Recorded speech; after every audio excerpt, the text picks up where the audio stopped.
Le dérèglement climatique, on en parlait et désormais on le vit. Vagues de chaleur, rivières asséchées, incendies, agriculture en péril, inondations. Il y a urgence à renforcer notre action pour préserver nos écosystèmes. Et la feuille de route est tracée par la nouvelle loi Climat et Résilience, votée en août 2021. Les villes, et particulièrement les métropoles, doivent s'adapter.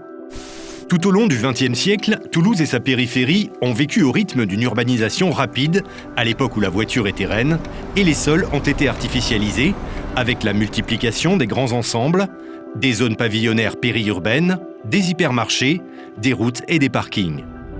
Tout cela au détriment, évidemment, des terrains naturels et agricoles.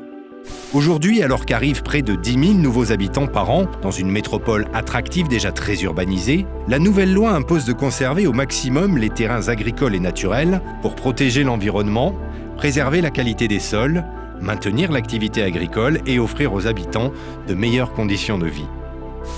Et l'effort doit être conséquent. Dans une première phase, entre 2021 et 2031, la transformation d'espaces naturels, agricoles et forestiers en espaces artificiels doit être divisée par 2 par rapport à la décennie précédente, le but étant, en 2050, d'arriver à zéro artificialisation nette. Plusieurs principes vont découler de cet objectif de ZAN, des principes déjà adoptés, mais qu'il va falloir considérablement renforcer. Favoriser la proximité entre les logements et les transports en commun pour éviter que les déplacements ne se fassent en voiture individuelle, évidemment faire que ces transports en commun desservent les zones d'activité, créer ou renforcer les cœurs de quartier pour qu'ils bénéficient, comme les cœurs de village, de commerces de proximité, d'équipements publics, de marchés de plein vent et bien sûr de zones végétalisées.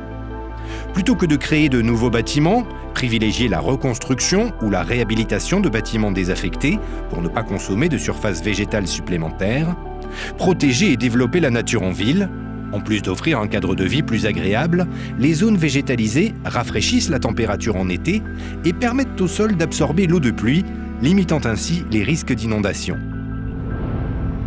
Désormais, l'espace est compté, on ne peut plus s'étendre indéfiniment. Les solutions existent, à nous de les mettre en œuvre pour vivre la ville autrement.